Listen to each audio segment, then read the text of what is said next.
Break के बाद स्वागत है आपका। आप देख रहे हैं भारत की बात और अब वक्त हो गया है स्पेशल सेगमेंट का। हमारी जो अगली रिपोर्ट है वो उस दर्दनाक हादसे को लेकर है जिसकी तस्वीरें देखकर कांप उठा है हिंदुस्तान। कल दशमी थी। नवरात्रि के 9 दिन पूरे होने के बाद मां दुर्गा का विसर्जन किया जा रहा था। पश्चिम बंगाल के जलपाईगुड़ी में भी लोग नदी में मां दुर्गा की मूर्ति का विसर्जन करने के लिए मौजूद थे कि अचानक बाढ़ आ गई।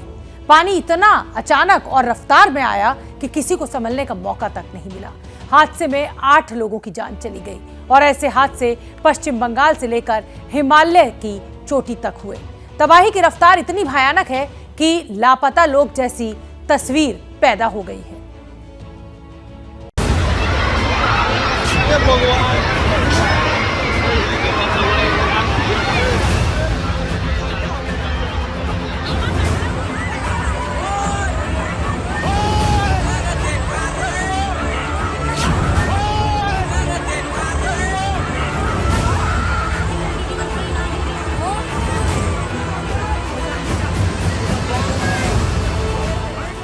यहाँ पर रात में विसर्जन के टाइम इतना जोर से पानी का बहाव ऊपर से चला आया, फ्लड हो गया नदी फ्लड होने के कारण बहुत से लोग यहाँ बह गए।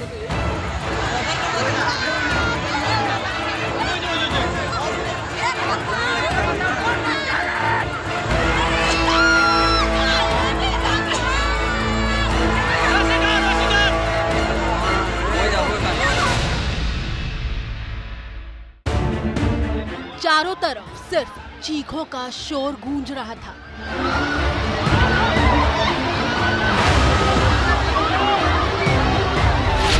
आंखों के सामने जल प्रलय के मुंह में समाते दिख रहे थे लोग।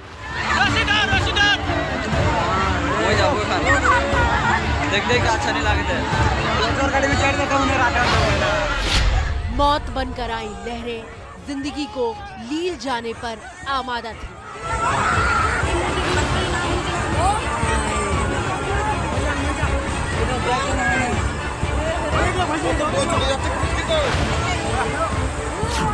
पश्चिम बंगाल के जलपाईगुड़ी से आई इन तस्वीरों में दिख रहे ये वो लोग हैं जो दशमी के दिन मां दुर्गा की प्रतिमा का नदी में विसर्जन करने पहुंचे थे, लेकिन दबे पांव मौत बनकर आए सैलाब ने दस्तक दे दी।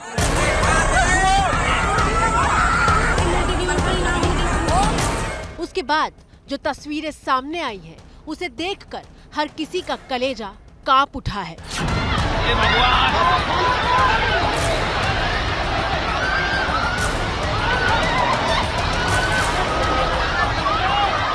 तस्वीर का सबसे पहला हिस्सा देखिए।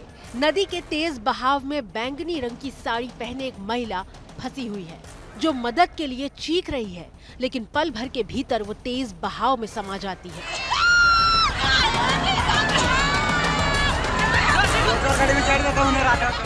तस्वीर के अगले हिस्से में 3 लोग एक दूसरे को पूरी ताकत के साथ पकड़े हुए हैं ताकि सैलाब उनको बहाकर ना ले जाए, लेकिन बीतते पल के साथ पानी की ताकत उन पर हावी होने लगती है। पहले धीरे धीरे एक दूसरे का हाथ छूटता है, फिर उनका साथ छूटता है और बारी बारी सब बहते हुए दिखाई देते हैं।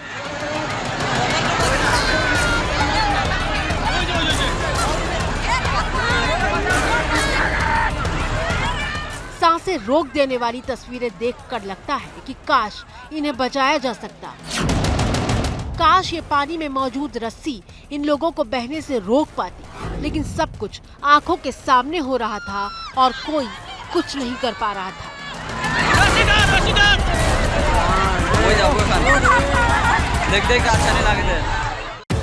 सफेद शर्ट में इन बुजुर्ग को देखिए जो पलक झपकते ही पानी में बहते दिख रहे हैं, जिन्हें ना तो संतुलन बनाने का मौका मिलता है और ना ही संभलने का।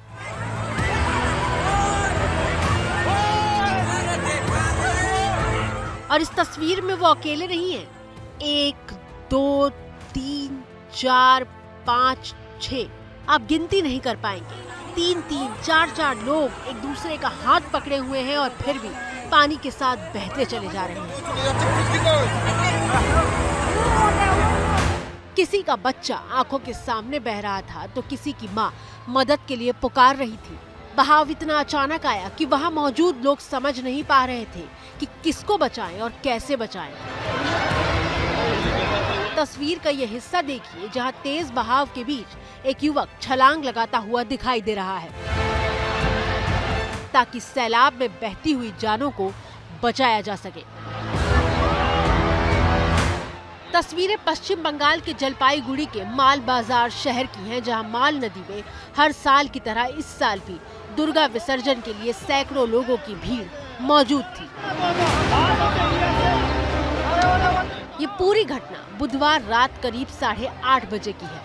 पानी के बीच में बड़ी बड़ी गाड़ियां भी मौजूद दिखाई दे रही हैं। दरअसल माल नदी में पानी कम था, इसलिए लोग गाड़ियां लेकर बीच में पहुंच गए और दुर्गा प्रतिमा का विसर्जन करने लगे।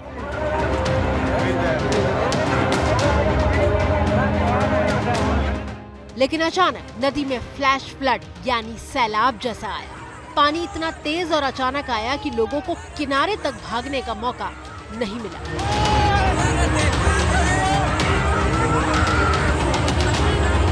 सवाल ये है कि नदी में अचानक पानी कैसे आ गया? अगर हर साल विसर्जन इसी नदी में होता है तो इंतजाम क्यों नहीं थे? अगर इंतजाम थे तो लोगों की जान क्यों गई? पुलिस के मुताबिक पिछले 20 साल से जलपाईगुड़ी की माल नदी में ही दुर्गा विसर्जन हो रहा है और कभी ऐसा हादसा पेश नहीं आया। पुलिस का कहना है कि विसर्जन के दौरान तमाम इंतजाम भी किए गए थे, लेकिन जलपाईगुड़ी में जिन लोगों ने मौत के सैलाब में अपनों को खो दिया है वो प्रशासन की बदइंतजामी के खिलाफ प्रदर्शन कर रहे हैं।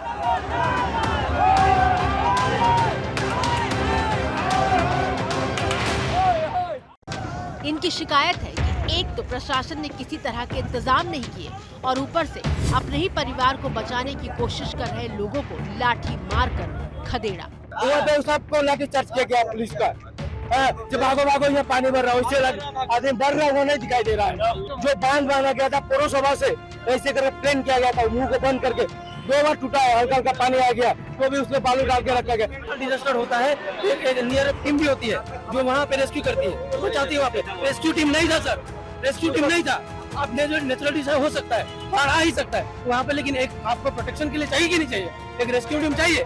प्रशासन इंतजाम की बात तो कर रहा है, लेकिन भीड़ के अनुपात में बहुत कम संख्या में एनडीआरएफ कर्मियों को तैनात किया गया था। उनके पास उचित उपकरण भी नहीं थे। एनडीआरएफ टीम के प्रभारी बाढ़ आने से पहले ही वहां से चले गए।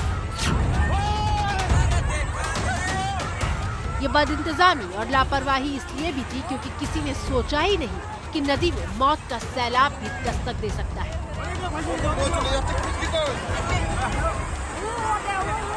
इन दिनों जलपाईगुड़ी में सामान्य बारिश 10.2 mm होनी चाहिए थी, लेकिन बुधवार को 3 गुना यानी 29.1 mm बारिश हुई, जबकि दशहरे वाले दिन यानी 5 अक्टूबर को सुबह 8:30 बजे से 6 अक्टूबर सुबह 8:30 बजे तक सामान्य बारिश से 5 गुना ज्यादा बारिश हुई थी।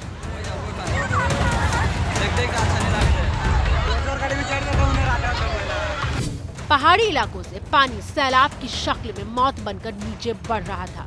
पहाड़ से नदी तक पानी पहुंचने के रास्ते में भी पेड़ काट दिए गए हैं। व्यावसायिक गतिविधियों के लिए ढलानों की सफाई कर दी गई है, मतलब पानी रुकने या ठहरने के प्राकृतिक इंतजाम खत्म कर दिए गए हैं और उसका भुगतान कर रहा है इंसान। ऐसा ही एक दर्दनाक हादसा हिमालय में बर्फीली चोटियों के बीच हुआ है।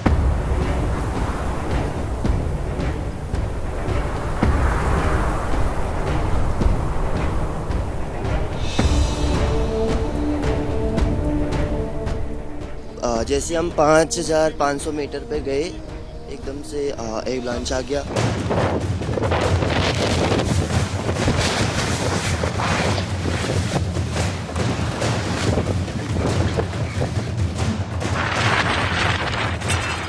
देखते देखते सब खत्म हो गया। सब कुछ खत्म नहीं हुआ है क्योंकि जिंदगी की उम्मीद अभी भी बाकी है। सर प्लीज अभी देख सकते हैं कि अभी ये जो लोग जो हैं ये बात करने की स्थिति में नहीं है। हजारों टन बर्फ के मलबे के बीच फंसी जानों को सलामत बचा लेने की उम्मीद अभी जिंदा है और इसीलिए युद्ध स्तर पर रेस्क्यू ऑपरेशन चलाया जा रहा है। इस वक्त मैं उत्तरकाशी के मातली हेलीपैड पर मौजूद हूं और आप यहां तस्वीरों में देख सकते हैं ये जो वायुसेना का हेलीकॉप्टर है वो यहां पर आ गया है। अभी की अगर मैं बात करूं तो यहां पर उत्तरकाशी में high altitude warfare school Gulmarg की टीम यहां पर पहुंची है। मेरे राइट हैंड साइड आप देखेंगे ये जो तमाम 14 लोगों की टीम है, ये टीम यहां पर पहुंची है। ये हेलीकॉप्टर अभी यहां से जाएगा और ये हेलीकॉप्टर वहीं द्रौपदी का डांडा जहां पर एक निम का बेस कैंप है वहां पर ये जाएगा। रेस्क्यू टीम उन चोटियों की तरफ बढ़ चली है जहां 42 लोगों ने आपदा का विकराल रूप देखा था। तारीख 4 अक्टूबर, वक्त सुबह 8:45। सफेद बर्फ की चोटियों पर 42 पर्वतारोहियों का दल धीरे धीरे आगे बढ़ रहा था। हाई जोश के साथ हिमवीरों ने 5,500 फीट की ऊंचाई तक का सफर पूरा किया और द्रौपदी डांडा 2 की चोटी पर फतह का झंडा फहराकर वो कैंप की तरफ लौटने लगे थे।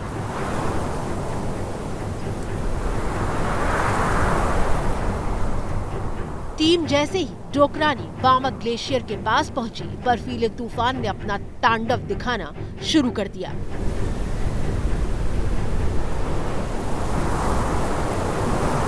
करीब 17,000 फीट की ऊंचाई पर बर्फीला तूफान आया था। थोड़ी ही देर में बर्फ का बवंडर पर्वतारोहियों तक पहुंचा और अपने साथ उन्हें बर्फ में बहा ले गया। हिमस्खलन की चपेट में आए ये पर्वतारोही उत्तरकाशी के नेहरू इंस्टीट्यूट ऑफ माउंटेनियरिंग के ट्रेनी और ट्रेनर्स थे। NIM के मुताबिक 34 ट्रेनी और 7 ट्रेनर्स का दल 2 अक्टूबर को कैंप से निकला था। 4 अक्टूबर को द्रौपदी के डांडा 2 पर्वत की चढ़ाई कर ये वापस कैंप की तरफ लौट रहे थे। तभी बर्फ का तूफान काल बनकर इन पर बरस पड़ा। मारे गए पर्वतारोहियों में दुनिया की सबसे ऊंची चोटी माउंट एवरेस्ट पर तिरंगा फहराने वाली सविता कंसवाल भी शामिल है। सविता ने 12 मई को माउंट एवरेस्ट पर तिरंगा फहराया था। सविता कंसवाल के पैर यहीं नहीं रुके। एवरेस्ट की चढ़ाई करने के महज 15 दिन के अंदर ही 28 मई को माउंट मकालू चोटी पर चढ़ाई की थी और इतने कम समय में दोनों पर्वतों को फतेह करने का राष्ट्रीय रिकॉर्ड भी अपने नाम कर लिया था। लकीली BMC कोर्स में एडमिशन मिल गया तो BMC कोर्स किया। उसके बाद पता चला कि माउंटेनिंग तो एक बहुत बड़ा फील्ड है और ये कभी ख़त्म नहीं हो सकता। एडवांस कोर्स करना था लेकिन फीस की वही क्योंकि फाइनेंशियली बहुत वीक थे, सपोर्ट नहीं था कुछ, तो बीच में बहुत गैप हो गया मेरा। 2013 से 16 तक मैंने देहरादून में प्राइवेट जॉब की, उसके बाद और CCD में जॉब की रिलायंस। उत्तरकाशी जिले के लौंथरू गांव की रहने वाली युवा पर्वतारोही सविता कंसवाल को अभी कई खिताब अपने नाम करने थे, लेकिन उनके सपनों की उड़ान 4 अक्टूबर को आए एवलांच में थम गई। ऊंची चोटियों पर अपनी कामयाबी की कहानी लिखने वाली सविता कंसवाल ने अपनी अंतिम सांस भी पहाड़ पर ही ली।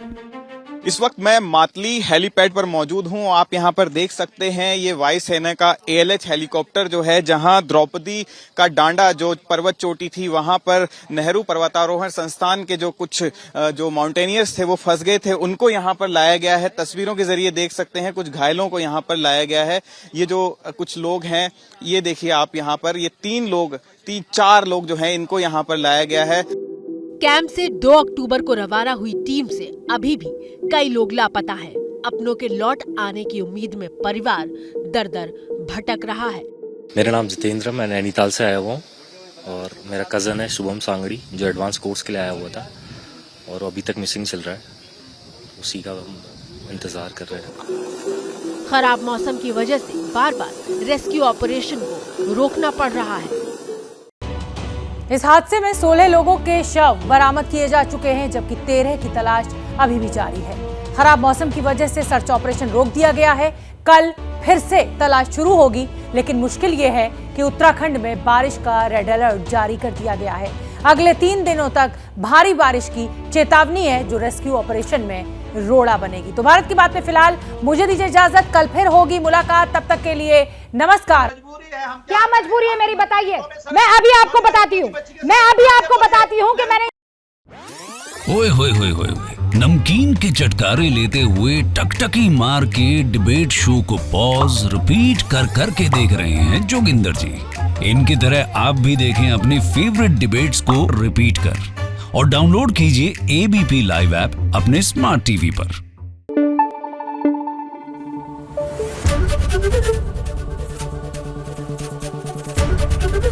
एबीपी न्यूज आपको रखे आगे।